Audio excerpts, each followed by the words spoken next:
y'all, welcome back to my channel. In today's video, I really want to share with you all some tips that I have learned along the way on how to avoid heat damage.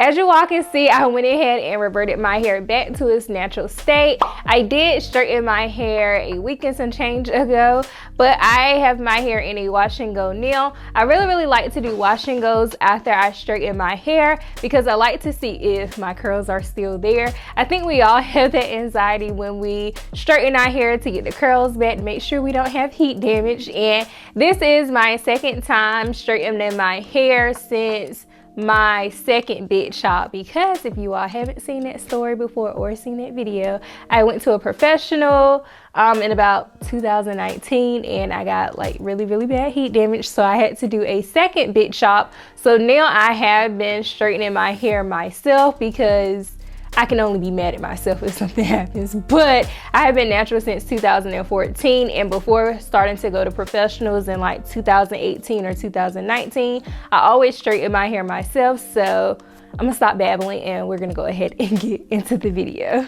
So the first tip that I have for you all is to definitely start off with clean hair. Now you can use a clarifying shampoo for this process because clarifying shampoos, okay, I have a little list because of the braces, bear with me, but using a clarifying shampoo, it really strips the hair of all of those chemicals and products that you have in it. Okay, the air just made the door shut a little bit, got a little scared, but we okay.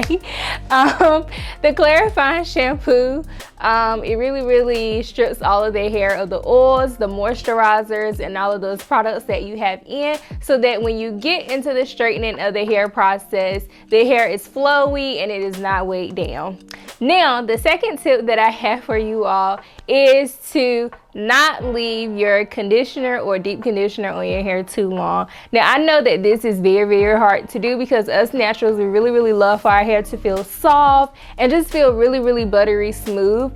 And you can condition your hair, but for me, I normally sit up under the dryer from week to week when I'm doing my curly hairstyles. However, when I'm straightening my hair, I don't sit up under the dryer to let the deep conditioner penetrate further, because I have noticed that when the hair is too soft from conditioners, it does cause a little bit of heat damage from my experience and from what I have seen.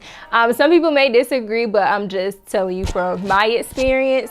When I did experience heat damage those couple of years ago where I had to do another big chop, I noticed that my hair was very soft from a deep conditioner, and I believe that that contributed to my hair getting heat damage. So the third tip that I have for you guys is to really rely on your blow dryer to get the hair as straight as possible. Now, I know you all have probably seen millions and millions of techniques on YouTube of how to blow dry your hair, but from my experience, I believe pulling the hair and stretching it with the blow dryer first really helps stretch the hair out to its true length before you actually go in with a comb attachment or a brush.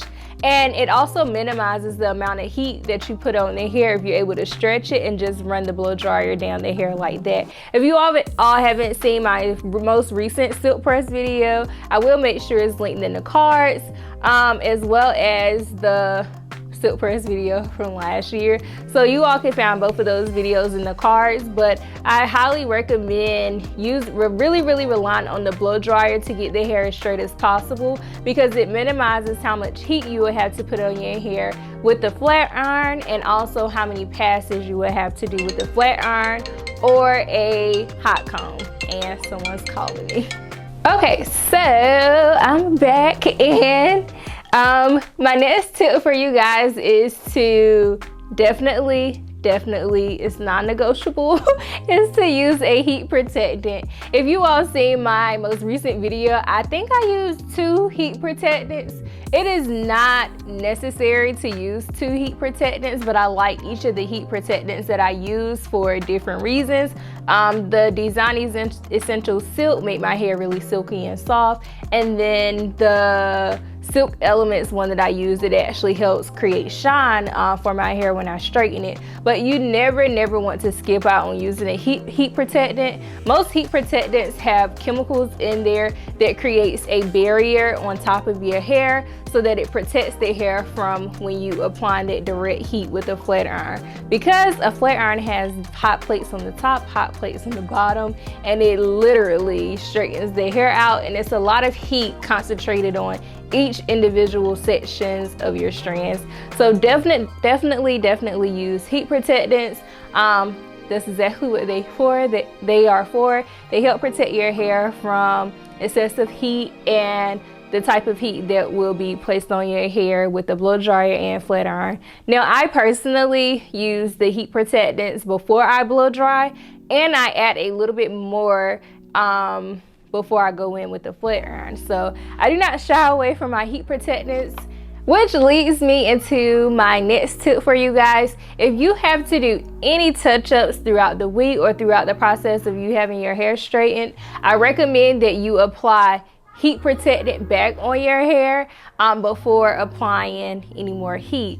But another tip for you guys is to make sure that your silk presses last. Just make sure that you are tying your hair up properly, and also you can utilize silk rollers or any type of rollers that you can sleep comfortably with, so that your hair can maintain the body and the curls that you would like without having to use the flat iron every single day. And finally, I feel like this is probably another top tip. I feel like all of these tips are extremely important. I feel like we all have probably, well, I can't speak for all of us, but I feel like a good number of us have experienced heat damage in the past, and we probably know of many different reasons that have contributed to our hair not reverting fully back into its curly state. But for me, I feel like being extremely mindful of the temperature that you have your flat iron on is very important. I personally try to straighten my hair with as little heat as possible, and I think I told you all this before, I'm like afraid of titanium flat irons, but I don't think there's anything wrong with them. It's just my last heat damage experience, it was done with a titanium flat iron, so I'm like petrified. Okay, but please be careful of the temperature that your flat iron is on. I have noticed several times while I have flat ironed my own head that sometimes my hand messes with the digital nozzle, and I'm like moving the temperature up and down, and I'm like, oh my god, let's get the temperature back to the temperature that I had on the flat iron, so that I know exactly what I'm doing to my hair. I know how much heat I am putting in each section of my strand, and I know exactly what I'm doing, basically. So just make sure you are careful about your hand placement on the flat iron or hot tool that you are using, so that you know exactly what the temperature is and you're not moving it up and down. Now, I believe that was, I think, 7 tips for you all. Now, I really would hope that you all would leave your additional comments in the comment section, because I'm sure you all probably have tons and tons of tips as well from personal experience or from other resources that you have used to know how to avoid heat damage.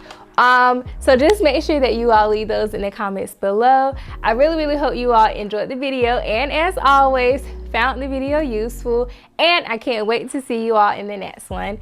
See ya.